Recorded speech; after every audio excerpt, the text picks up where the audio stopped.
Allez, on entre tout de suite dans le vif du sujet. Le monde du football retient son souffle, parce qu'au FC Barcelone, c'est littéralement la fin d'une époque. Le départ officiel de Robert Lewandowski, ce n'est pas juste un simple transfert de fin de mercato, c'est un véritable séisme sportif. On va décortiquer tout ça ensemble pour comprendre les raisons de cette rupture inattendue, et surtout, analyser comment le club prépare la lourde succession de son attaque vedette. Ce qui frappe d'emblée, c'est la charge émotionnelle de cette annonce. Quand un joueur de sa trempe lâche publiquement sur Instagram, après 4 années remplies de défis et de travail acharné, il est temps de partir, la Catalogne est ma maison, on est bien loin du classique communiqué de presse insipide. C'est un vrai cri du cœur. Ça pose magnifiquement le décor pour son grand match d'adieu de ce dimanche contre le Real Betis au Spotify Camp Nou. Une page se tourne et l'émotion est palpable. Et quel héritage il laisse derrière lui. 3 titres de Liga remportés en l'espace de seulement 4 saisons, c'est tout bonnement monumental. Ça donne tout son sens à sa déclaration, car il part vraiment avec le sentiment profond du devoir accompli.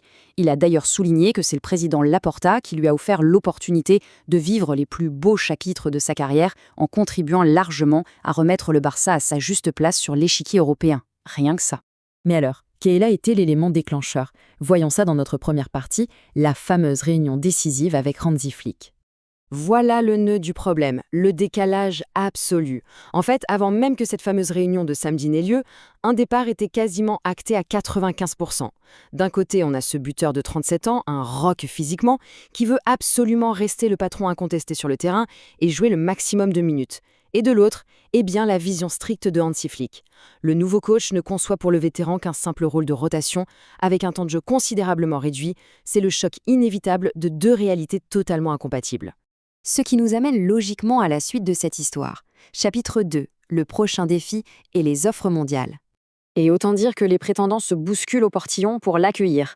L'Arabie Saoudite a sorti l'artillerie lourde avec des approches très sérieuses d'Al Hilal, d'Al Ittihad et d'Al Qadsiya. De l'autre côté de l'Atlantique, la Major League Soccer lui fait les yeux doux via le Chicago Fire. Et bien sûr, l'Europe n'a pas dit son dernier mot avec Porto et quelques clubs italiens en embuscade. L'aura d'un pur numéro 9 n'a décidément pas de frontières.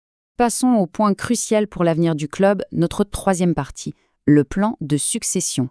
Qui sera le nouveau numéro 9 de Barcelone?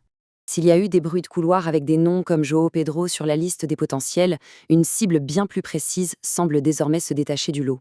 Écoutez bien ceci. Pour moi, il ira au Barça. Avant la Juventus, il avait parlé avec l'Atlético, mais il a choisi la Juve.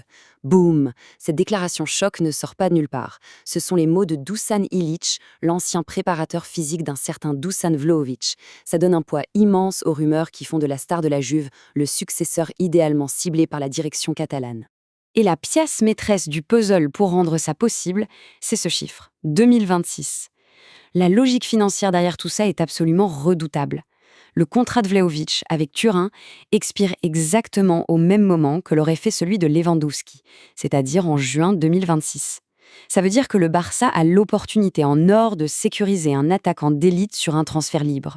Quand on connaît les contraintes étouffantes du fair-play financier en Espagne, c'est tout simplement le scénario de succession parfait pour eux. Ce qui nous amène à l'ultime interrogation. Le Barça amorce une transition massive vers une toute nouvelle identité offensive sous la houlette de Hansi Flick. Mais cette ère inédite, désormais dénudée de sa machine à but polonaise, sera-t-elle à la hauteur des succès de la précédente? Le pari est colossal.